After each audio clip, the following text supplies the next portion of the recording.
jump.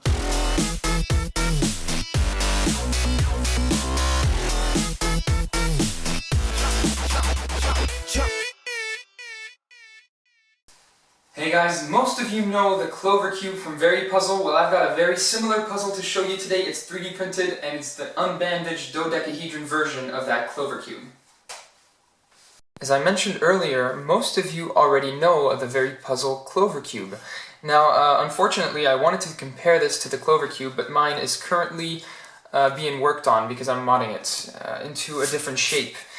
Anyhow, so this is the same concept as the Clover Cube.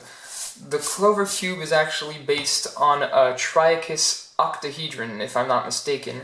Well, this geometry is actually based on a triachus icosahedron. So each edge is actually separated in two sort of small half edges, this one and this one.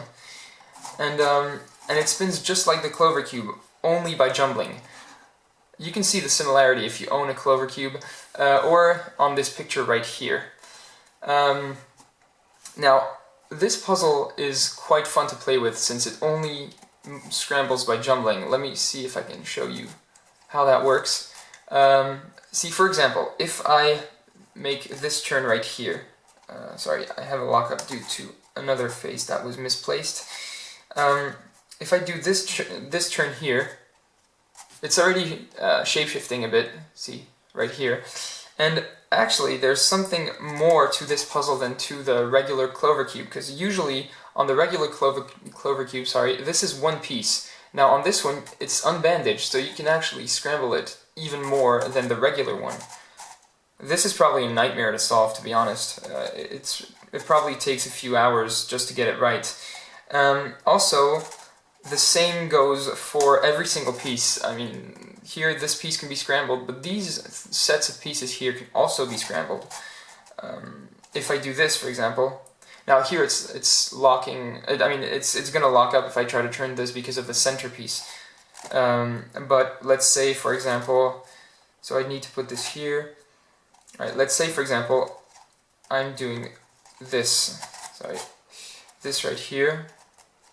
So I can now spin this one here. So here I'm going to separate this edge to replace it with this set of three pieces, the one I talked about earlier. And now if I want to, well, let me see.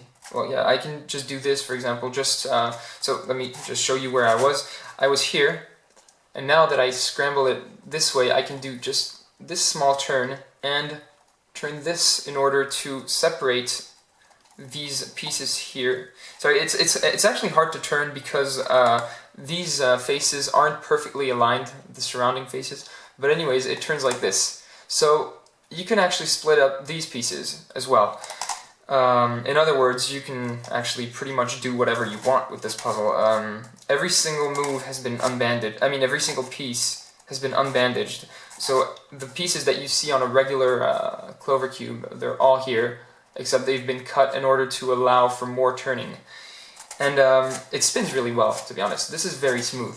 The only problem is sometimes locking up because you didn't really align the faces adjacent to that face here.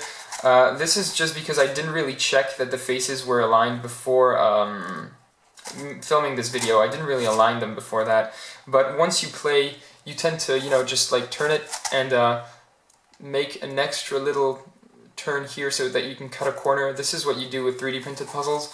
But overall, I mean, if you want to play with this puzzle, it's definitely playable. It's easy to turn, it can cut corners quite easily, and it spins really smoothly. So yeah.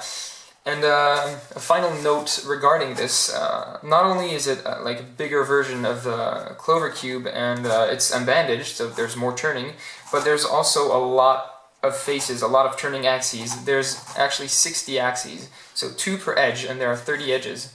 So it's absolutely huge.